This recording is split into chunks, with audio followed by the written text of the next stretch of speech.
Hello, hello. We're back. We're back. Kat, can you believe it? We're back for episode 8. I know, this is so exciting. And I love our new setting as well. I know. So we're in a different place, aren't we? And this is not because we don't like to be together in the same room. Quite the opposite. I mean, we were together 2 days ago. We were together 2 days ago. But this is a special setup because we thought we needed something special for episode 8, the big finale of season 1. That's right. So we've got a guest. We've got a guest today. Not just a guest, we've got a 2-part series now, haven't we? To finish off with. And I think it's going to be great. I think we were just like, let's make episode 8 special and have 2 guests in. And then when we found the guest, we were like, oh, we won't be able to fit this into one episode. So you're still going to get 2 full episodes, but they'll both count as episode 8, right? That's the idea. Yeah, exactly. So it'll be episode 8A and episode 8B, essentially. Yeah, so we know we make you wait a little bit, but we promise that part 1 and 2 will be released within a week of each other. So you only have to wait another 7 days for the next one. But for now, we're just very excited to welcome our first guest for episode 8, part 1. Exciting. So it's Charlie Lemmer, who I have been following on LinkedIn and probably stalking a little bit on LinkedIn for quite a while. She's really exciting and she's been doing so many different things that I think are really super interesting. But I am going to let her introduce herself because she'll definitely do a better job of that than I will. Sounds good. Shall we let her in? Yes. Yay. Hello. Hi, Charlie. You're right. Fine, thank you. How are Charlie you? she has a much more professional setup. See, like I need something to hold my mind. We've just been like, Kat is afraid that I'm going to burst out singing at some point. I love it. Yes, just to do a bit about karaoke. I'm up for that. Okay, I mean it is Friday after all, so yes, this is true. And then I'm here holding my mic. Okay. I can't even get to. Yes, I mean it took me forever to get it working in the first place. So which one have you got? The DJI thing, the little thing? Yeah, that's it. Which one have you got, Charlie? I've actually got one of those little digi from where when I'm out and about, but this is a Blue Yeti, but I've got like a Samsung mic as well, which is just Are you happy with that one? Because I'm wondering, I think I might have to invest in a stable one. It's heavy, so I'm not that happy with it in the sense that like you basically have to leave it where it is. Like you can't take it traveling with you, which well you could, but it just means your bag weighs a ton. Okay. Does it sound good though? Yeah, I mean, I think so. Yeah, the sound quality seems to be good. But these days, like, you know, you can kind of almost like adjust anything, right? And yeah, that's true. And stuff. So, but yeah, I mean, I do a fair amount of voiceovers and stuff as well. So, and this mic has always been all right ish. I'll have that in my list of potentials. Yeah. So you and Marlou haven't met, have you? No. Hello. We haven't yet, but it's great to meet you. I've heard a lot about you and thanks. I know I was browsing through your website and thinking about not the website, bloody hell. Honestly, I feel like it's so out of date the entire time. I mean, even just in that first paragraph, I had about 10 questions I wanted to ask you. So I feel like there's enough that we can talk about today. Cool. And Kat and I are very much, which Kat has probably shared as well, very much of that idea of we kind of just roll with it. Mm-hmm. Obviously you seem like a very seasoned professional, but if anything does come out of your mouth that you're like, oh, wish I hadn't said that, then obviously let us know because we bound to happen. Very happy to edit things out, to tweak it and all the things, but we do kind of our vibe is very much the raw and authentic, just conversational, like we're chatting with a friend. And I love that. So yeah, if you're happy with that. Oh yeah, totally. That's how I kind of do my podcast actually, mainly because I can't be bothered to edit any like too much of it out, but also it just flows more naturally, I think, when you just like have a conversation. Yeah, exactly. Completely. And I think it's much easier, isn't it, to kind of get a real nuanced message across if you're not kind of being fired loads of questions. So I think that's quite nice, isn't it? I was going to ask you, Charlie, I know you sent me like a couple of topics. Is there anything really specific that you'd like us to kind of bring up, particularly because I know there's a couple of things you're working on at the moment. If there's something that you want us to bring up specifically, if you just let us know, and then we can kind of weave it in. Yeah, I kind of I'm taking a bit of a kind of twist in what I do towards kind of more like policy based stuff and sort of starting to do some sort of campaigns. I think you've probably seen from one of my LinkedIn posts actually that I'm Yeah. trying to set up a CIC or a more kind of social enterprise basically to try and increase awareness around how our homes and spaces affect our health. Because I see quite a lot being done at the top end in high net worth kind of spaces and, kind of Yeah. longevity environments and all this kind of stuff. But I don't really see much happening on the low end of the scale. And as you know, there's like, big fertility crisis. People are still kind of using really toxic substances on their Yeah, skin and in their completely. homes and whatever. So anyway, yeah, Fab. long story short. I'll bring that up, yeah, because that's going to be a really good conversation because I've got a few Yeah. thoughts about that as well. So that's amazing. Fab. Cool. I don't think for the podcast itself we need my introduction. We obviously would love yours, Charlie, but just for this context, let me tell you a little bit about myself, so at least you know who you're Yeah, talking please. to. Sorry, I was taking out my glasses because I'm like, can I see anyone if I've taken these off? No. Okay. But yeah, my name is Marlou. I'm originally from the Netherlands. I moved to the Cool. UK in 2013, 2014, and I live here with my Dutch husband and two girls. They're 4 and 7. And we live on the Wirral now. So we You moved haven't got the accent. out of the city centre. The Dutch accent or the No, the Scouse Wirral. one?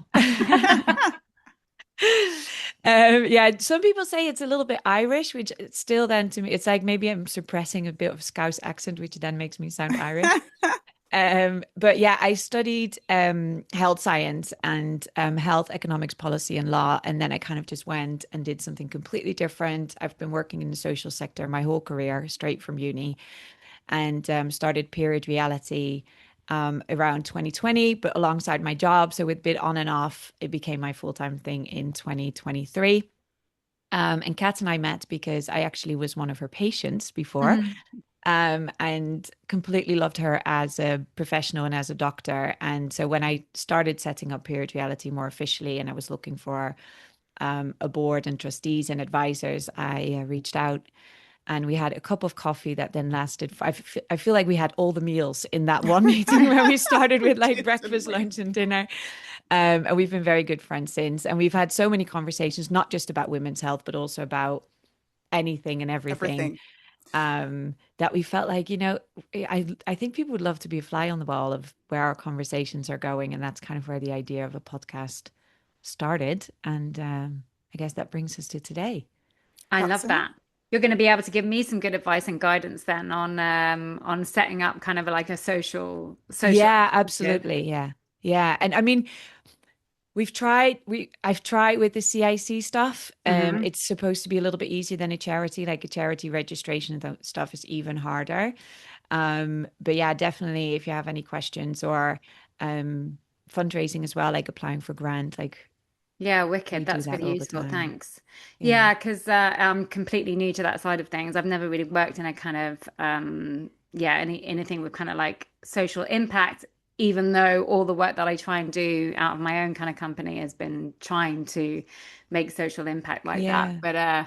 But yeah, this is a new thing, and I kind of am hoping it's going to be fairly smooth because, as you say, it's like it kind of offers up better chances to get funding and yeah, opens more doors in terms of getting through to different kinds of initiatives that I might not be able to reach necessarily, like running it as my own consultancy. Yeah. Yeah. Well, no, always here. We can chat more about that. Cool. Kat and I already Fab. did our little blurb thing of like, ooh, this is episode 8. And Great. we got to the point where I think the last thing we said is let's bring her in. So I think as soon we're already recording, aren't we? Yeah. We're already recording, yeah, and I think we can start from this point, can we? So maybe we Um, just start by saying, do that whole thing, what we did just now, like, oh, hello. And Hello, then how's it going? we'll take it from there. Kat will be talking first. And oh no, you handed it over to her, but I've had, maybe Kat, yeah, you just say that again of like, yeah. Charlie, over to you, something like that. And then we'll start with an introduction and we'll take it from there. Cool. Fab. Okay. Right. Do you want to go, start, Marlou? But with like a 3. But we have to be quiet for the editing. Hello. Nice to meet Hi. you. So good to see you, Charlie. Thank you so much for joining us today. Hello, ladies. Thank you for having me. Oh, it's great, really great to finally be here, Charlie. Well, we've talked about introductions. I'd love to hear you introduce yourself, actually, because you'll do a much better job. I've obviously stalked you for a while on LinkedIn, haven't I? So yeah, tell us a bit more about yourself and the work that you do. Great. Well, thank you for having me. I'm Charlie Lemmer, otherwise known as the Healthy Home Therapist, or at least that's what I've been going as for the past couple of years. I trained both as a holistic health coach and also I'm a well accredited professional, which means I'm kind of focused more on buildings and homes and the effect that they have on our health and on the environment. I've spent 20 plus years working in property, so I really understand kind of, and as an interior designer, I should say, so I really understand kind of homes and interiors and, the real estate world at large. But to be honest, it wasn't until I got quite ill myself from toxins within an office I was working in that really made me take a deeper dive into our homes, our spaces, our workplaces, and the effect that they have on our health. Wow. Wow, yeah, that's amazing. And it's really timely, isn't it? We're kind of seeing so much more about the impact that our environments are having. So I just think the work that you're doing is so super important. How did you make that connection between being ill and realizing that actually it's your workplace that was the problem? Yeah, that's a good question, actually. And it's funny when you say timely because when you work in something, you just think that you've been working on it so long, and then all of a sudden everyone comes up to you and goes, "Oh yeah, you're kind of like right on the zeitgeist," and you're like, "Hang on a minute, I've been talking about this stuff for years, For and it's only just years? now that people are saying, oh yeah, that kind of makes sense." But the reason I got into it really was because, as I say, I was working as director of property on the regeneration of a theme park actually called Dreamland down in Margate, where I live. And really, I started it basically where our office space was. It didn't really have enough ventilation, and they were starting to use kind of paints and chemicals and other kind of toxic products to as part of the kind of renovation project there. And I didn't connect it straight away, but basically the inside of my mouth started to swell up the entire time. And then I started to break out in hives. It wasn't Oh pretty. gosh. But I kept Wow. having to go back to the doctor because I was getting migraines as well. And he was giving me antihistamines and, other kind of pharmaceuticals basically to try and alleviate that. But then in the end, he was just like, you can't be in that environment. And really, it was just that was what occurred to me as in, oh, the connection between our environment and the air around us, and not just the air, other kind of things and products around us, basically, that have an effect on our health. And unfortunately, this was kind of maybe a bit before you could say to your boss, yeah, my chair doesn't feel good. Do you know what I mean? Can we replace my Gotta chair? sort it Or out. the air in this environment is not cool. People just looked at you a bit mad then, going, yeah, okay. Um, but basically, for my own health, I didn't really have much choice. I was then signed off by the doctor for at least 6 months. I had to take Wow. myself off and really go and heal myself and look for answers of, why has this happened and how can I heal myself from it? And that made me take a deep dive into not just nutrition and exercise, but really taking that kind of more holistic look at our health and other things in the environment and our homes that are really affecting us. So, luckily for me, I suppose I already worked in property, but yeah, it was an extra step to take that link because, as we know, most of these toxins are all invisible, aren't they? So we just Mm, don't really kind of comprehend that they're having an effect on our health. the connection. Yeah, And I completely. think like we obviously talk a lot about lifestyle factors influencing, especially like your menstrual cycle and on obviously our topic. And I think so much of that, like you said, you can't see the toxins, but 9 out of 10 times you also can't see the effects, Yeah. and it might be building up until it gets to a certain threshold where you start seeing it. And, it sounds like with you had very visible symptoms and things, but I think, that is fascinating because there are people who might not notice the effects directly when it's still building up in your body. So, And I think yeah, Well, that's it.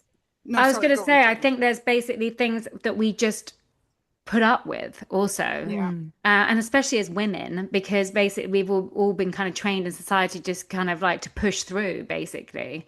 And I think that's one of the things that we need to learn how to do more is like actually listen to these symptoms that our body is sending us and think about, okay, why is this happening? Not just, okay, let's take a pharmaceutical and hope it goes away, or let's put a cream on it and hope it goes away. Because I think that's where we've gone slightly wrong with medicine, is that we basically have always been trying to kind of give a pill for an ill or whatever without thinking, Put some okay, well, plasters on it. Yeah. why is this happening in the first place? Let's go to the root cause of why it's happening. And then we can kind of change that and the whole body kind of adjusts and heals Yeah. itself. Completely. And I think it's also that empowering people to kind of own their body again, right? Because I think that's it. We've kind of almost absolved responsibility, or that responsibility has been taken from us almost to say, oh, well, no, listen to the experts who will tell you about your own body. And it's great. Experts are brilliant at telling you about sort of really general things, right? But not about your own experience. And I think to what Marlou was saying before, making that connection sometimes between your own menstrual cycle or your period and your environment, and that actually, since I started using this particular cleaning product, my periods have changed, and even those connections, because we're not kind of paying So attention hard. continuously, it's so Yeah. hard, and life's really busy, right? So people just don't realize. But yeah, no, I completely agree. I think it's really, really hard. Well, I think also we're all unique, right? And I think we haven't been encouraged to think that. I mean, find it Yeah. crazy when you realize that basically women were only really included in clinical studies and stuff from the 90s onwards. And then you think, hang on a minute. So basically, we've been prescribing medication based on how a man reacts for the And us entire being mini time men. Yeah, with us exactly. being mini men, Exactly. even though our bodies work in completely different ways. We've got completely different hormones. So then you just think, well, how can that be? But now, thankfully, we're not treating women as just one broad kind of like subject either. We're treating people individually, which is really important. Mm. And yeah, I love that having kind of gone into perimenopause. I think you can just see that really evident when you're looking at tests in your own kind of hormone levels, and even still like the NHS now kind of giving out HRT and stuff, which is great and it's a big step in the right direction, I think.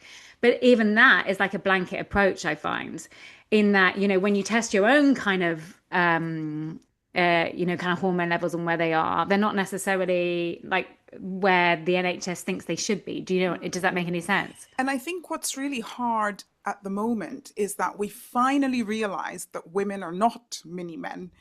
But as a result, we also now realize that we have no research, that actually the evidence base that we're drawing from in terms of treating women is so minimal, and that there's such a huge leap that needs to be made, right, in order to get us on track as to how we treat women. And it goes back to what you were saying before about, you've been talking about this for 20 years and people are now only just coming to say something. But I think it's the evidence has now caught up, and we've now got so much more data to actually back up all the things that you're talking about. And you can sort of pat yourself on the back and feel like, well, I've been saying this for a long time. But that's the other issue, is that sometimes evidence has a lag time Yeah. before it catches up. And sometimes we do need to use that discernment and some of that expertise to say, well, actually, we should be thinking about this whilst we're gathering that body of evidence and that expertise.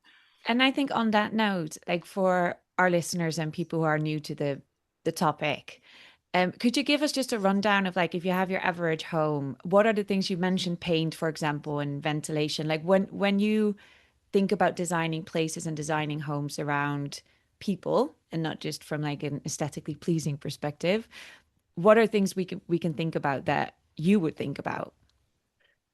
Yeah, well, when I'm kind of advising people or consulting on projects, etc., I normally consider 12 concepts around a healthy home. They include like the 10 concepts that come from the International Well Building Institute, who I trained with, and also an extra two that I think are really important that always get left out. And those include things like air quality, water quality, ergonomics, which is, how we move within our space. It includes things like community, which is a bit of a weird one, but it's really important, as we know, for our kind of health and longevity. I'm trying to think of the other concepts now. Light, which is super important for our circadian rhythm and, kind of resetting our hormones and stuff. Materials that we're using, whether they're toxic and whether they're giving off any VOCs, which is volatile organic compounds that we're inhaling and also have an effect on our health, on our respiratory system, but also on our hormones. What else is there? The key acoustics. Acoustics is one I absolutely love because I think Oh, that's people don't realize how much our nervous yeah. system is affected by acoustics, and that constant noise going on in the background can drive people mad, or it drives me mad. And ways that you can kind of insulate your bedroom and kind of minimize kind of at least the noise levels in your bedroom so that your nervous system can really rest and relax That at one is nighttime. particularly apt at the minute because Kat had a fire alarm in her background beeping every like 2 minutes or That's five so minutes. funny. And it would send my nervous, like every time I'm on a call with Kat, I'm like, there's that beep again, turn that beep off. So And I for had just, today, that's it. I had just absorbed it and I no longer heard it. So she would Yeah. make a face and I'd be thinking, why are you making a face without even hearing this beep? But for today, you will all proudly know that I have sorted the beep. It's now she gone. sorted the beep. Yay! But I find that that's really That's interesting, Charlie, fascinating, because isn't it? I didn't even think about acoustics, like all of those other things that you spoke about. I was kind of nodding away. So yes, absolutely. But I'd never thought about acoustics. But then thinking about kind of nervous system, what are your thoughts in terms of that connection between, creating a healthy nervous system and then general health as a whole? Because that's a big one, isn't it? Mm. I think nervous system design is becoming like really trendy at the moment. And I think it's because we are living in a world that's just so overstimulating and overwhelming, like a lot of the time. I was going to say to you about acoustics that there was a report done a few years ago, particularly on Barcelona, where I used to live. But mainly this is kind of related to urban environments in general.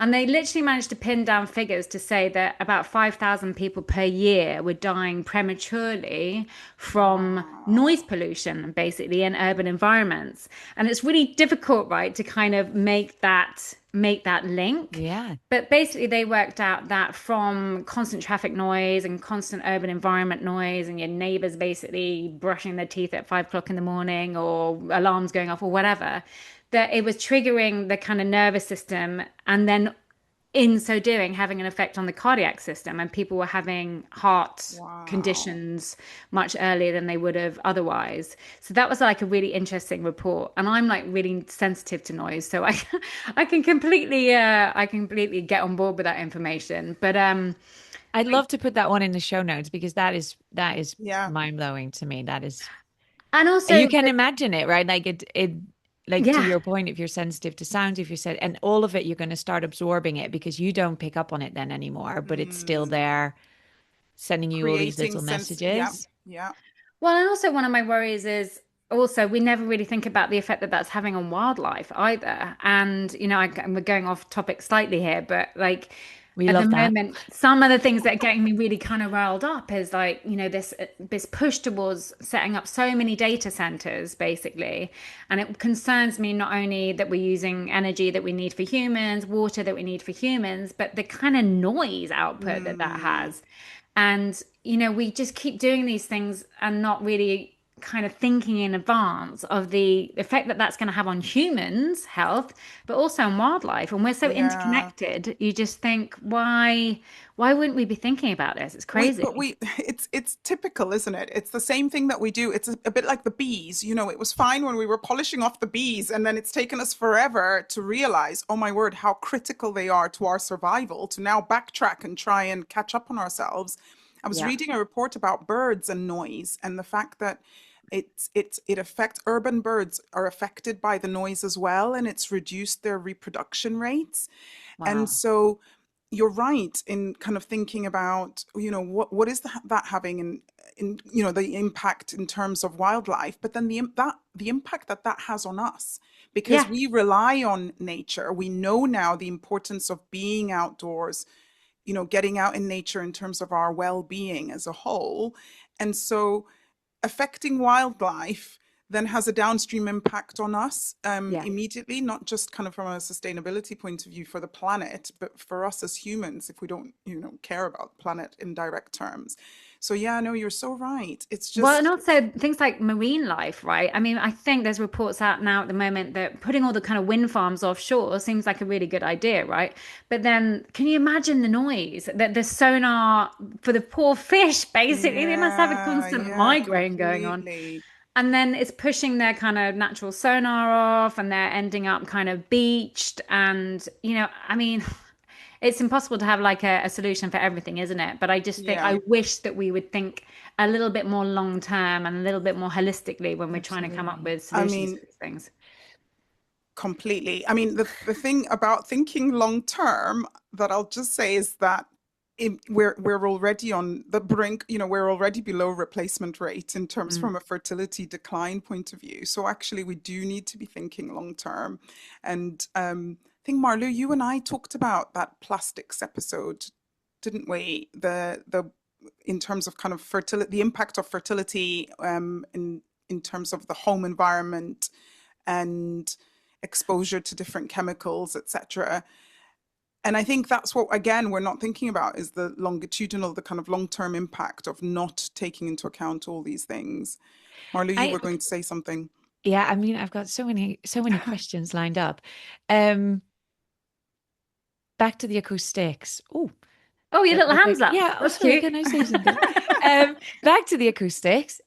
How much of your work would you say, like, if you'd break it down in, is preventing or looking at the negative impacts on things in the house versus offering positive alternatives? So, like, because I can see that with acoustics as an example, or with, replacing your paint, you're maybe neutralizing, not getting any toxics in. But then maybe with acoustics, like we all know that our nervous system loves a certain beat or rhythm, or, so is there, how much would you say that when you work with people or businesses, like how much of that is about actually preventing things, or the positive stimulation, I guess, rather than eliminating the negatives? Yeah, it's a good question because I really try not to overwhelm people with the negative on everything because I feel Mm. like as a community and a society, we're already overwhelmed by like, the doom and gloom of what's happening in the world. And actually, most of the work I do now is more around increasing awareness and increasing education. So it's just basically trying to give people the tools and awareness so that they can go and kind of sort these things out in their own life. Because the problem I'm finding is that the healthy homes and healthy buildings concept, it has like been picked up really well at the top end, but I don't want it to be just about people who've got a lot of money and the longevity kind of area of this business. Because you've probably read, lots of wellness spas now and high-end hotels and high-end apartments are all incorporating these kind of concepts of a healthier home, better acoustics, better water, better air quality into their homes. But I don't want this just to be for, wealthy people who can afford it like everything else in the world. So yeah, it's a delicate line to tread between trying to increase awareness for people so that they can literally take ownership and make these improvements in their own lives, but not overwhelming them too much. So yeah, it is a difficult line to tread, but there's plenty of things that they can do out there that don't cost any money. I find like the easiest things to do are just kind of straight out swaps. Not talking about acoustics specifically, but talking about things like fragrances in the home, which are really damaging for your hormones and are contributing massively to the fertility crisis that you mentioned, Katerina. I think that program is called the Plastic Detox, Yes. and is on Netflix. And yeah, it's Dr. Shana Swan, isn't it? Who's done some amazing work around looking at how, toxins within our homes and our environment are really affecting fertility rates. And that's actually something that I'm working on quite a lot at the moment, that I'm kind of with my new, hopefully new CIC charity that I set up around healthy homes. I think fertility is one of the first things that we really need to tackle because, as you say, we're kind of like a diminishing population. And if we're going to keep humanity going, it sounds a bit doom and gloom, but we need to make these changes in our Yeah. environment. And it seems crazy to me that I mean, it's all kind of linked a little bit to our consumerism, right? And our capitalism. Um, these things are pushed on us that we need to buy the entire time. And at some point in our society, we've been convinced that unless we buy all the fragrances going, then, unless we smell like sea breeze or a tropical paradise, Clean linen is my favorite. Clean linen. Oh yeah, and it's like you've got to spray this on you so that you smell like a tropical paradise, and then you've got to spray it in your home so that shock horror guests would turn up and not think that your home smelled of fresh lavender. But I'm like, when did that happen? When has that happened? And it's just as far as I can see, it's just like it's people, just companies wanting to make money from our consumerism. This is actually a question I'd prepared for you. And I only wrote a couple down because then I was like, there's too much here already. But you often say like every purchase is a vote. So if you could like magically, change one consumer habit overnight, maybe not just for the planet, but around their health as well, what would that be?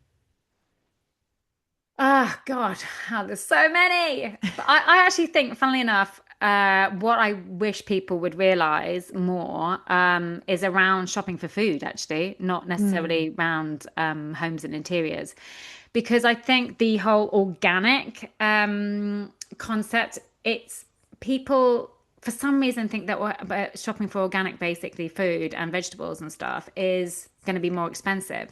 But in my experience, it's not. It's like a kind of myth that basically has been pushed out in society because I think people just don't want to embrace the enormity of changing their shopping habits. But really, it's just instead of shopping in a supermarket, you just get your box of fruit and veg delivered from an organic farm instead. And I found that A, that's more cost effective, actually. B, there's much less waste. C, nothing comes in plastic. So you're saving all that plastic and that plastic is nowhere near your food. D, you get the biodiversity that comes with eating with the season. So which is much better for our own health and much better for nature. You're getting the diversity over balance in your diet. And I don't know about anyone else, but when I get like the kohlrabi or something weird, the random veg that you're sort of thinking, oh gosh, I need to Google this. How am I going to cook this? What can we do with this one? Breakfast, lunch, or dinner?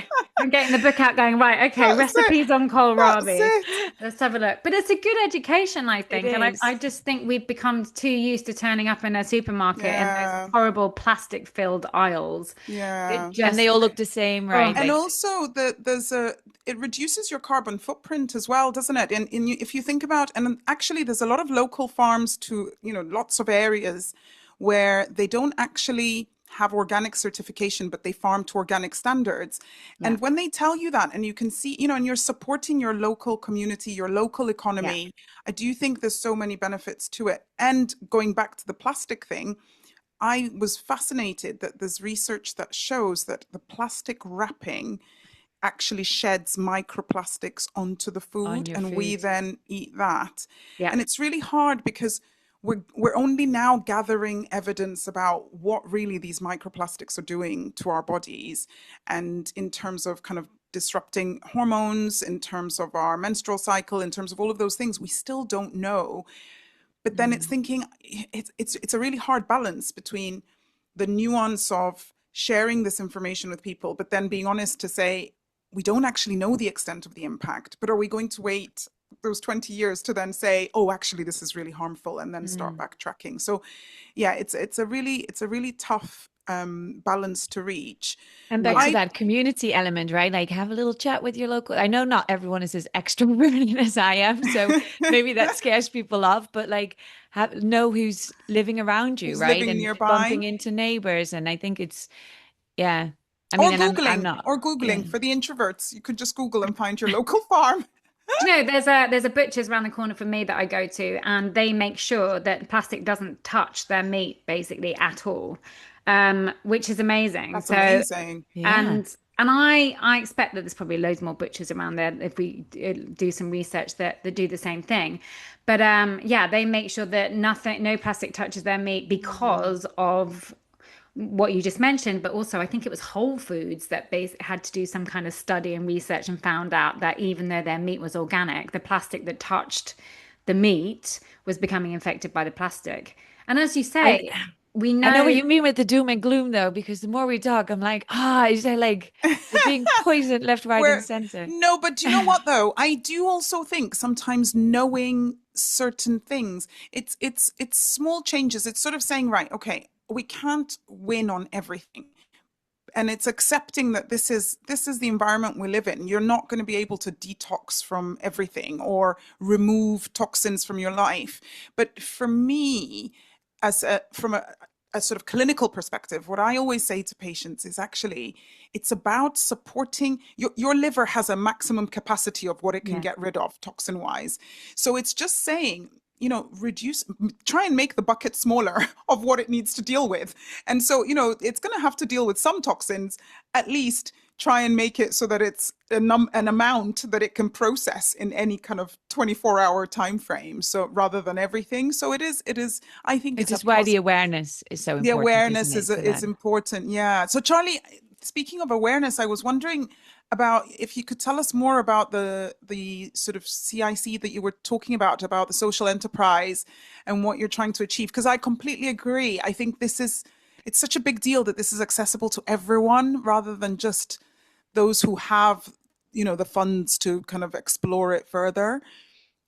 Yeah, thank you. Thanks for asking that. So, yeah, I'm trying to set up a CIC or a social enterprise basically that will help people just with the education piece really around this. And I don't want it to be overwhelmed for people because it does sound like doom and gloom. But I think what we need to remember also is actually it just brings us back to basics, really. And I think where we've gone wrong in society and life is that we actually we've just gone off track, basically. We're so far away from what nature intended, Mm. basically.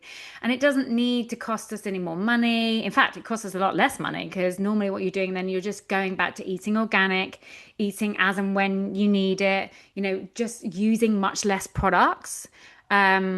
I think, all I see is kind of advertising out there for a different cream for your eye, a different cream for your lips, a different cream for night, a different cream for day, a different cream. It's like, wow. And I use kind of one organic oil for everything, which you may or may not think was working for me. But anyway, uh, but I just kind of For think those listening, you have a gorgeous skin. Yeah. Agreed. but Agreed. we're just convinced that we need all these Yeah. million things, right? Because of course it's driving consumerism and it's driving capitalism. And I think rather than being kind of overwhelming, I'm hoping that my message will be about people just going back to basics and just about using what they need and not attributing to all this waste and this excessive consumerism. Um, so the CIC, well, to be honest, at the moment, I don't know whether it's going to be a CIC or a social enterprise. But anyway, the idea behind the mission is to help communities and provide workshops and just provide an education piece to kind of link lifestyle and housing a bit more with health because you go to your doctor if you're lucky and you get 5 minutes with the doctor these days to kind of explain what's going on with your health, and that's you're lucky if you get asked questions about your lifestyle, but you never get asked questions about, what's the home like that you're living in? What's the relationships like that are around you? What food are you eating? It doesn't even really go into diet that much. And so I just think that there's a massive like missing piece that would really be helpful to people to help support them in just better knowledge so that they can make these adjustments in their own lives. Because I'm sure that people don't want to have toxic homes if they knew that that was what was happening. Yeah. I hope not, anyway. No, I would. You'd hope not. Well, and I met someone the other day, and this was actually, I just can't, I keep thinking about it. She is a cleaner and she loves Ah, cleaning people's homes. And she was now specializing into helping people with mental health problems because she said, what happens if someone is really depressed? And she made it a little bit broader by also talking about neurodiversity. But she said, if someone is really depressed and unhappy, that's going to be reflected in their homes. So very often their homes are not a nice, calm, comforting place to be for their nervous system, for exactly that reason. And things start to pile up. Sometimes it's even dirty. But again, like from like when you go and look for help, if you're lucky enough, they'll refer you to someone to talk to, Mm-hmm. or they'll just prescribe you some medication, but you still come home to that home. And it's like, where is the support that we then offer? She said, I'd love to work with people like that when, I'm not just cleaning. I'm getting goosebumps when I'm talking about Yeah, it. so am I'm not just I. helping people clean their homes, but I'm actually providing that, Yeah. that ability, for them to be able to regulate their nerves, to come home to a place that feels safe and that feels good and that feels healthy. And, Yeah. I think I'd never looked at it like that. And I mean, I've got ADHD and I feel like my house feels constantly like my biggest failure because I'm like, why can't I seem to get on top of it? Why can't I? And then I feel embarrassed asking for help. And, so I get it. Like, and for someone to then get so excited about it, looking at it through that lens, I'm like, yeah, our homes are so important and it's not being looked at through the Yeah, traditional and it sounds pathways so we have. trivial, doesn't it, when you talk about kind of like just stuff around the home, but actually that's why decluttering and the whole Marie Kondo method has basically Would Yeah. be become so blew popular. up. Yeah. Because people can sense it even if they don't know, even if they think, oh, it's just tidying up. People sense the difference in their nervous system when you come into a space. I mean, some of the stuff that I do is around energetics as well, Mm. which is the more woo-woo side of like what I like to do. But it's true. You can feel the difference in energy and the difference in your nervous system when you're coming into a calm space with calmer, less plastic textiles, with natural linens, natural cottons, your your bedroom's very natural or whatever. And it's not noisy. You haven't got a ringing fire alarm in the background the entire time. All these things. This is Yeah. why nervous system design is becoming so popular, and the whole kind of topics around neuro wellness, because I think we're making the transition even further away from how physical health is affected in our environment and our spaces to how our mental health is, and to beyond that to how our spiritual and our emotional health is affected by our spaces. Mm. And that's what's kind of exciting, like, at the moment about about this area. It's just, it feels like I've been talking about it for years, and then all of a sudden it feels like Everyone's interested. everyone's interested. But not only that, it's like we're already transcending the whole physical piece of the body, and we're moving on to the mental health effects and also the emotional health and spiritual health. And I'm like, wow, that's Do you fascinating. feel like funding is catching up with that as well? Because what we find in like the cycle awareness space and menstrual health space, there's a lot of things happening, maybe potentially at the back of the increase in awareness around menopause that we've seen, especially in the UK.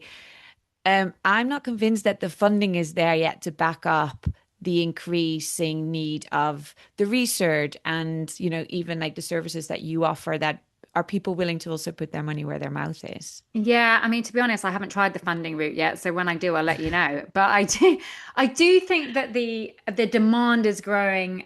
Funnily enough, sometimes I find that there's more demand for the sort of energetics, like spiritual health work Mm. around spaces than there is for the actual please don't use toxic paint like level. I don't know why. Maybe it's just because they're the kind of people that are into that side of it. Just it resonates with them more. I'm not sure. But I That do is definitely interesting. think that the whole kind of idea around, neuro design and obviously there's a big piece also around kind of neurodivergence and how we create spaces that are better for people with different learning needs and differences in the way that their brain works. And that's also like a really fascinating space. And also, like you were mentioning, kind of going into menopause and perimenopause, there's started to be much more kind of science around how air quality is affecting you in perimenopause, as in it's kind of pushing estrogen, if I've got this right. Someone's going to shoot me down for this. I'll have And to do so some research your around that. That sounds interesting. your symptoms are becoming like more elevated basically because of kind of different air qualities, or a lower air quality in the environment. That's how I understood it anyway. But there's like so much fascinating kind of like studies and pieces coming out. I think you're right, Marlou. There's much more that needs to be done, and there's much more funding that needs to be placed in the right areas that we can kind of get a movement going. We can actually Mm, kind of push some change around it. But It starts with awareness, right? So we're yeah, yeah. And we're I in the think right space. we are in the right space, definitely. And I think it's also connecting the dots, isn't it? Because we've all been working in silos in a way. The healthcare system works in its silo. women and the population are in their silo trying to kind of survive. And the other thing is thinking about day-to-day life. I'm thinking about your average woman and her day-to-day life and how much bandwidth she has to get everything done, and that she has to do in terms of actual responsibilities, to then also be thinking about these additional things and exploring and looking for it. Whereas creating that awareness that you're talking about means that it will be there, the sort of standard things that she's exposed to, then she won't have to research to find it. It will just be really accessible. When she buys her home, there will also be a checklist. Have you checked that these things are in place? Are they using low VOC paint? Are they, have you got big bright windows that allow light through? Or, all of those things. Because it's hard being a woman in the 21st century and trying to kind of also be healthy and sustainable and all of the things, right? No. Well, you're right. And we shouldn't have to, right? We should be able to rely on our governments to have done this for us. But unfortunately, we're in a situation where they haven't. So, it's kind of like you have to then either sit there and go, oh, well, the government hasn't. Well, I mean, I get so many people say to me, oh, well, if it wasn't safe, the government wouldn't allow it to be sold. I'm like, wow, which planet are you from? Just like, but you know what I mean? It's like, yes, we should be able to rely on our governments and our institutions and our organizations to only allow things to be sold to us that are really healthy for us. But half the time they haven't done the research around it, and half the time they're just making money, which makes me really sad. So that's why we have to take our own, responsibility for what we buy into our own hands a little bit. And yes, it's exhausting. But and as the public, we're putting that pressure on, like what Kat said as well. Like, it starts with awareness and it's asking for these things, and then it'll take some time to do the proper research, and then it'll take some time to write the proper policies. But it needs to be brought to their attention, and we need to keep that pressure on completely. Yeah. And I think what's exciting, I think there's some really positive signals, because if I think about when I started looking into, all of those environmental issues in the context of fertility and sort of menstrual health, it's probably years ago. And then it was really interesting because last year, one of the biggest so our biggest society in human reproduction in Europe, so they have an annual meeting, which is huge. And they had a whole day essentially dedicated, like an entire stream was dedicated to environmental pollutants and fertility. Wow. And so I thought that was fantastic. And what was really nice was there was a lot of research that's ongoing around the world. Lots of really interesting studies linking sort of the links between infertility and living close to farms that use lots of pesticides. Particle pollution in really urban areas and risk of infertility when you live in an apartment sort of close to a motorway. Really interesting, fascinating studies. So I feel like the tide is turning and that work is being done. But it's, again, like we were saying, connecting those dots and kind of putting everyone in the right room. So I'm hopeful that, within the next 10 years, we'll see a real shift as to how we live. I'm really hopeful as well. But I think whenever I go to these meetings, the kind of housing meetings or real estate meetings, or even I actually attended a meeting at the House of Commons recently, which was a kind of cross-party policy group basically around healthy homes and buildings. And it was really inspiring because you're like, oh, great, we are actually talking about this for change. This is really good. But yeah, you're right. It is going to take a little while, but I'm hoping that we're all moving in the right direction. And I think we all need to yes, it's extra work, but I do think we need to take extra responsibility basically and kind of get empowered over the decisions that we're making for ourselves and our own health and our home. Because I just don't think we can sit back and rely on others to do it. What do you feel like are the things that we accept right now that we think is like totally normal, that future generations will look at and go, can't believe you thought that was okay? Yeah, I think fragrances, really. I think fragrances is one of the most toxic things in our homes and in our lives. And I think in future generations, they'll probably think, what on earth were you doing? Spraying yourself with chemicals? Like, why? In rainy Britain, you wanted it to smell like tropical whatever. Yeah. I really do think that there's so many great materials and products out there that you can get for your home in terms of interior design now that are much healthier, much better for the environment. Yes, they can be a little bit more expensive. I think it depends. Also, that's a little bit about changing the mindset around how often do we do these things? Because, we can be a bit short-termist with our thinking, and everything's a bit like, buy cheap, but then you have to change it like in a year's time or whatever.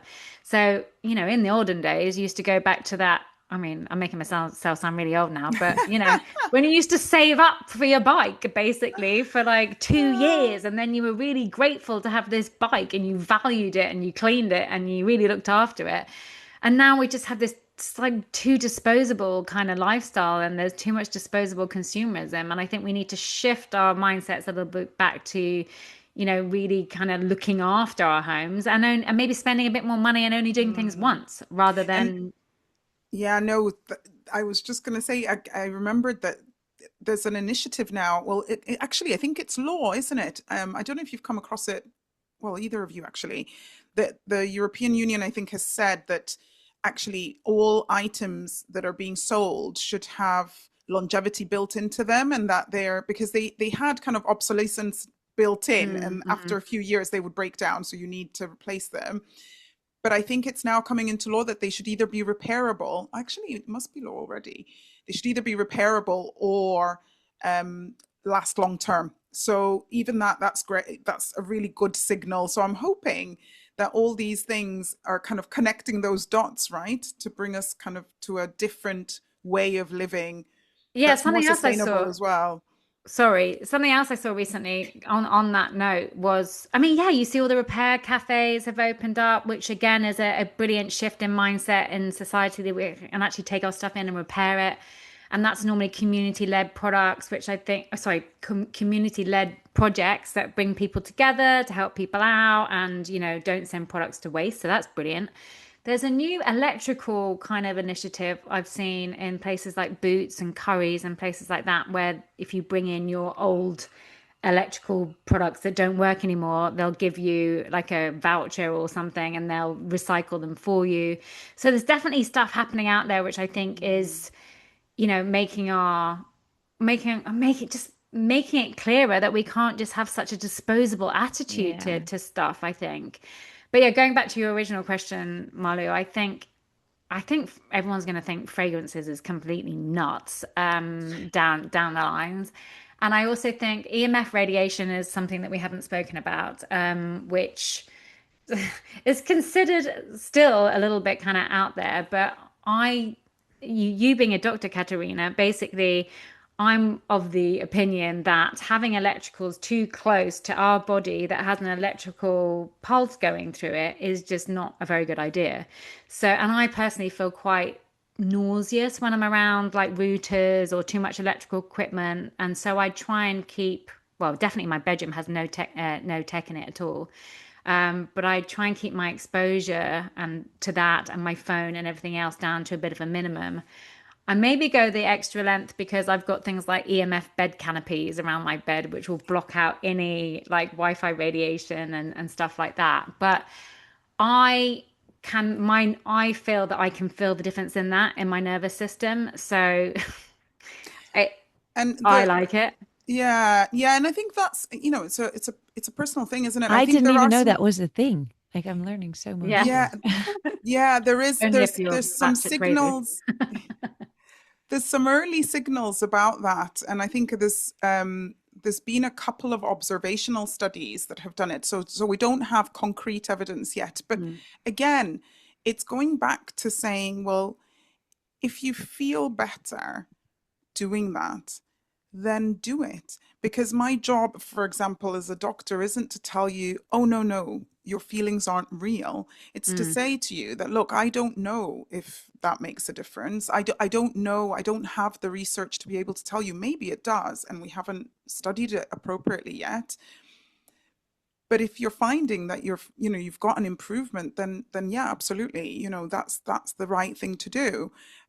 So we But need on more. that point, I was going to say that takes us back to our original point, which I think is quite interesting in that, it's only recently, or maybe this is just in my imagination, but I feel like we're now getting much more of a voice to say, actually, that doesn't make me feel well. Or, and actually not having to push through on everything and being able to go, that doesn't make me feel good, or that space makes me feel horrible, or my mind doesn't work like that, therefore I Yeah. need extra support for learning, or and it's, I think before as a society we've just had to just like it or lump it basically. So I quite like the fact that now we are able to say a bit more, actually, that's not really working for me, that doesn't feel good. And that I find is one of the most exciting things. Positives, yeah. People are taking more, become more aware of their own bodies' reactions to things, and almost like connecting themselves with their bodies again. Because I think we've been so disconnected from ourselves for quite a while, and from nature, that I think that is something positive that seems to be happening at the moment, in my opinion. So you've been doing this work for quite a while, and I can imagine that there have been a couple of big milestones in your life since, potentially even like buying a new home. So I can imagine, I mean, I'd love to come and visit because I'm obsessed with that canopy idea now. Oh God. But in terms of some of I'll those clear up first. big decisions that you maybe made of like, well, you don't, because I've just told you my house is always a mess. I think we're all in good company here That in I was terms going of to say, you're always welcome to knock on my door. No judgment here. Um, but yeah, what are some of those big things that you feel like you've lived through in terms of like maybe looking for a home, or like you talked about like interior design as well. And for people who this concept of like what can I do inside my house? I mean, we've heard about frequencies. Um, but what is like what would be one of the most surprising hidden things if you'd walk into an average person's home right now that they could maybe change easily within like the next week if they wanted to make a change? There's something that I want to come back to afterwards. I'll tell you what my answer is to this, but I want to come back to like outside the home and actually looking for a home in the first place, because I think Hmm. because I don't think we do enough of that. And I think in the future, it would be great to have like a category on Rightmove that says, this house faces this direction, so it's absorbing that light, or the air quality is this, or it's not near an electrical pylon, or it's not near a landfill dump, or it's not, all these kind of environmental things that have an effect on your house itself. I think we need to be a bit more clued up on. Is Mm. it near a golf course because there's so many pesticides on golf courses? Is it near a farm because all that's going to be blowing on to you, as you said, Katerina? So I think the actual searching for a property in the first place needs to be up leveled in awareness a little bit of like, okay, let's think about how our health is going to be in that space. I know so many people that had to move their kids away from Barcelona because they had massive asthma issues. wow. And literally anywhere they went there, they just couldn't seem to do anything about it because the air quality is not great in Barcelona, because the air gets trapped between the mountains and the sea. And, obviously it's an urban environment. There's a lot of traffic. So they've done a lot to try and make that better. But in the end of the day, it can't be perfect. But anyway, going back to actually in the home, I'm just trying to think. I think cooking equipment is things that people always forget. I mean, I can't believe that there's still like non-stick frying pans in people's houses, even after how many films and documentaries and campaigns have been done around this to show you how very toxic they are for our health. People still have way too much plastic in their kitchen. They're chopping on plastic chopping boards. That plastic ends up in their food. They're swallowing it. So I think there needs to be a bit of an awareness piece around what we're cooking with, because obviously that food is going straight into our bodies. Mm. I think something that can be changed instantly. I always get people to look at the bedroom before anything else, because it's where we spend, the bulk of our time when we need to be able to rest and recover and regenerate properly. So I sometimes think, okay, if you haven't got much of a budget, but you want to do something, then just focus on your bedroom where you're going to be rest and recovering. And I would look at your bedding. Is there plastic in your mattress? Is there, God, I had someone on my podcast basically a while ago now who discovered that there was formaldehyde in her baby's bedding that was actually Oh resulting in the baby gosh. being really, really ill. And I don't know how she managed to link these two things together, but eventually she did. And now she has a whole business basically running off of the back of providing Wow. healthier bedding, because it Wow. wasn't banned in the EU not to have formaldehyde in bedding. So anyway, bedding is one of the areas that I would look at. Yeah. And while you're in the bedroom, I'd be looking at your blackout blinds, making Mm. sure that the room is as dark as possible so that you actually get to produce the melatonin that will get you into deep sleep. Because they say that you shouldn't be able to see your hand in front of your face when you're trying to go to sleep. Otherwise, you're not giving your body the best opportunity to drop into deep sleep. And they're fairly easy things to do. Okay, blinds aren't the cheapest things in the world, but they're not massively expensive either. Um, so yeah, nice kind of natural bedding and some good blackout blinds, I think would be probably Yeah. top of Oh, my this is top of my great. list. Oh, and you can get these really great while on lighting. Oh, this is a good one for you, right? So there was a study done recently that said it was actually with a professor from I can't remember if it was from Cambridge or UCL, but his specialty basically is in lighting and circadian rhythm and things like that.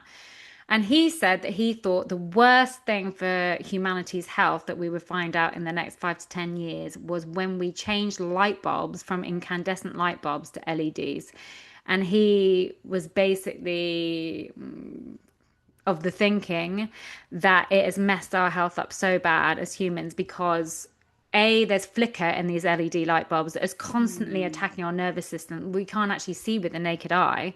If you hold your phone up to these lights, you'll see how much they flicker, and you just Yeah. think, God, that's having that effect on my eyes the whole time that I can't even notice with the naked eye. Naked eye. And that and those poor people that have to be in offices under those fluorescent lighting, I just don't know Mm. how they handle it. I just wouldn't be able to do it. Yeah. That again is exhausting because it's doesn't have the full spectrum of natural light that we need to be healthy. So anyway, he reckoned that this was going to be as bad as asbestos for Yeah, that human I health. was just about to say that. Yeah, so it's Glenn Jeffries. He's Oh, done well done, yeah. so much work around this in UCL in London, and it's fascinating. And he talks about children Mm. in schools and exactly what you've said about this lighting issue. Oh my word, this is so fascinating. I could literally talk I know there is all so much. day. It's just, yeah, it's really, really fantastic. If people wanted to, I mean, I suppose we'll have to wrap up at some point, but if Can we people, both do one final question? yes, let's do Is one that final maybe that's your question. final? Maybe that's your final question because Oh I've That's, wait, got I one feel more like I'm question. on Who Wants to Be a Millionaire. Go yeah, on. I know. So my final question would be, if people wanted to reach out to you or find out more information about either how to make their home better or what resources should they be thinking about in trying to kind of learn more about these things, what would you suggest and what would you recommend? And I'll add mine to that so you can make it one beautiful mic drop moment as a wrap up. We've talked a lot about some of these things when you're trying to be a good human, that there is almost like you have to do it for 1,000,000% or you can't do it at all, right? So like the vegan who's being seen snacking on a few M&Ms, it's like, oh, you can't be eating chocolate. And then you're being made to feel bad for eating chocolate when actually you're, a pretty good vegan, whatever a pretty good vegan 99% of the is. time. And we've actually made that bridge to cycle tracking a lot, that there's a lot of pressure of like, you have to track every day, you have to do it a certain way. And it is kind of putting people off of cycle tracking as well. So um, when I'm listening to you, I feel like your house is like ticking all the boxes, right? But as Kat said before, like we can't do that. What we're trying to do is limit the toxins and keeping the bucket as empty as possible. What is one thing in your house that you kind of know might not be the best for you, but you're like, I'm not giving that up? Or just to kind of normalize a little bit that no one's house is perfect. Oh no, there is Um, definitely something. I'm just trying to think of it at the moment. Well, I mean, apart from the food, which I have way too much chocolate in my household, but I can't live without that. Um, I I'm trying to think now. I'm sure that there's, I mean, furniture. I think actually I buy all my furniture secondhand, so they're off gases first. And so basically, probably not the furniture. I'm sure I probably cut corners somewhere on on using like adhesive that gives out way too much, gases and VOCs into the environment. And I'm sure I could have a better water filter for sure. We put me on the spot now. Sorry, I know that's horrible. I was just like, but I'm making myself sound slightly angelic, and that's not true. There are definitely things within my home that I'm not doing brilliantly. There's no fragrances. Oh, I tell you what, there's no fragrances, no. And I had a bit of a hissy fit the other day because I went into this Airbnb and they put those awful those jelly, disgusting plug-in things. I was like, oh God. Let me think. I really don't use any fragrances at all anymore. I mean, there's probably bound to be some non-organic biscuits that I massively sneak into my diet.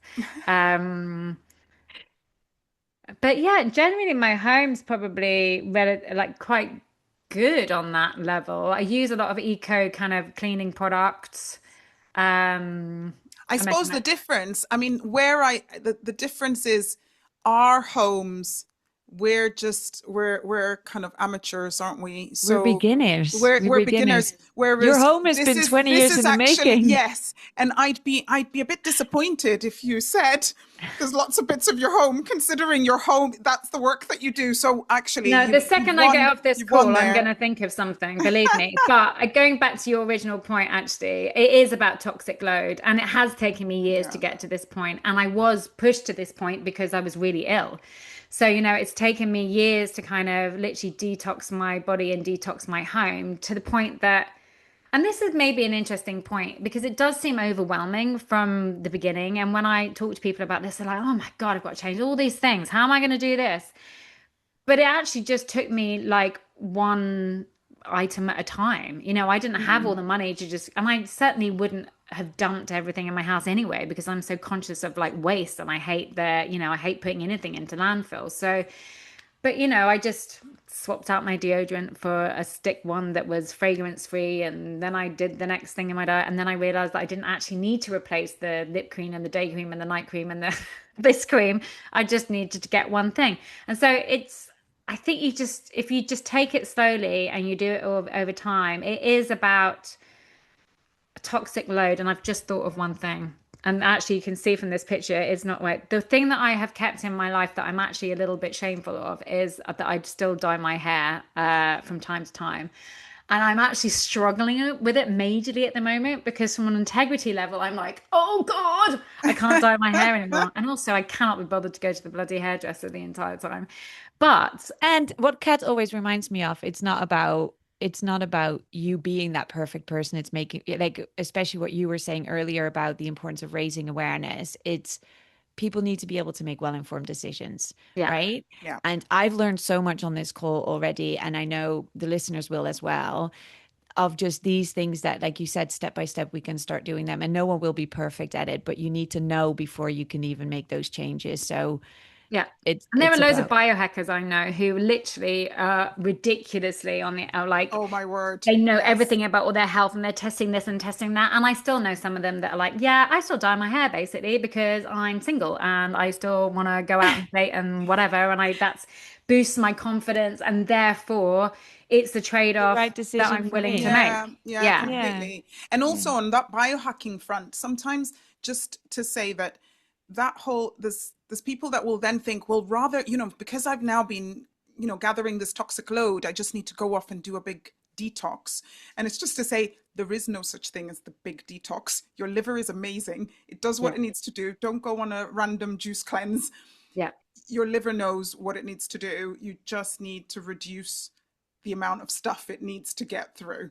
And I've noticed that all those biohackers out there have recently, in the last year or so, pedaled back a bit. And now a lot of them are saying, you know what, actually, if you're being this diligent and this rigid, you're actually losing out on some of the joy of life. So it's actually not so good for you. So they're starting to push more like joy and community, and like, doesn't matter if you have the odd drink or the odd bit of chocolate, because you're making up for it. You're trading off with the benefits you're getting from friendship and community and all this. So life is about balance, right? Yeah, completely. Oh, that's such a beautiful thing to end on. I love Life is that. about balance. Life is Where can people totally about find you? balance. Well, so I am on Instagram under The Healthy Home Show, which is my podcast that I do, as the name suggests, about everything in our home and how to make it healthy. And I interview experts and people in the world of healthy homes, toxins, buildings, interior design, health, sustainability, and try and put together a show that's helpful for people. It's taking a little bit of a twist at the moment. I'm kind of probably start doing some more campaigns linked into the podcast and stuff. So we'll see where that goes. LinkedIn is one of the bigger places to find me because I don't know, I just seem to be on there more than any of the other kind of social media. I also have a newsletter on there. It's called Charlie's Healthy Homes. I haven't been very imaginative in my titles, have I? And Just then makes it easy for people to find you. We will put all of this in the show notes as well. So great. that Yeah, people and can that's just... it really. I mean, you can try and get hold of me on Facebook if you like, and Charlie Lemmer, or Instagram, but I might not respond because I'm hardly ever on there. And that's it. I mean, I really appreciate you having me on. Thank you. It's always great to chat with like-minded souls and put the world to rights. And yeah, hopefully there was something useful in there for somebody. Oh, it was such a brilliant Likewise. conversation. Yeah, no, it was fantastic. Thank you, Charlie. Thank you so much for joining us. No, thank you, ladies. And yeah, I'll see you around. See you around. Absolutely. Thank you so much. Fab. That was great. That was fantastic. Oh my word. I still have so many questions, but I feel like we kind of covered the Part main two. topics. Save that for part two. Yes. I know. It was just, yeah, it was fantastic. And I'd love to stay in touch and stay in the loop. And obviously, if there's ever any major updates in your work, we'd be happy to share that on us as well. Saying like, oh, that's really sweet. Thanks. I'm just looking for my book so I can write you down, find you on LinkedIn. Are you on LinkedIn? Yes. That seems to be where I managed to kind of hold everyone together because my ADHD means I can't remember anything these days for some reason.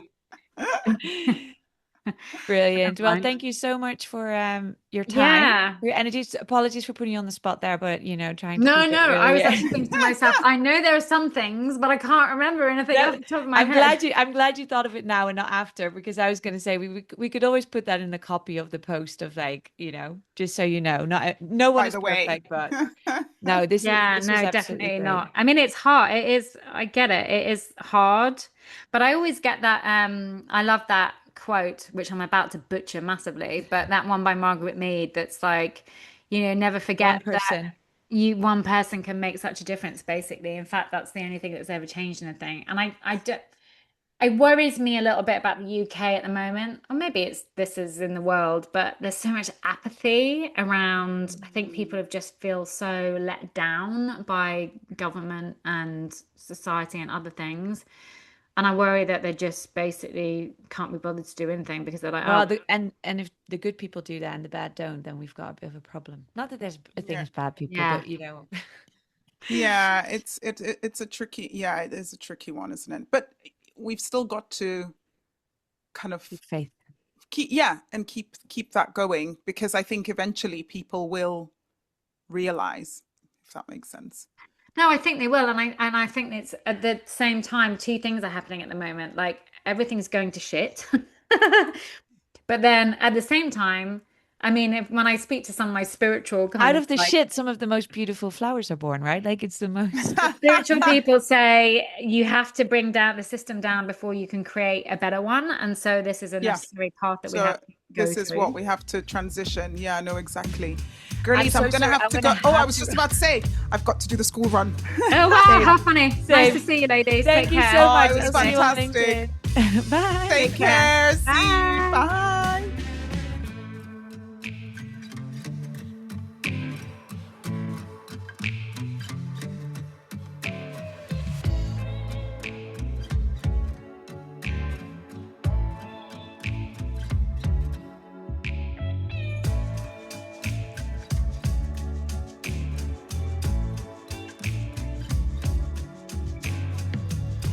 If you would like to reach out to the Not Designed for the Grind team or want to tell us your story, we'd love to hear from you.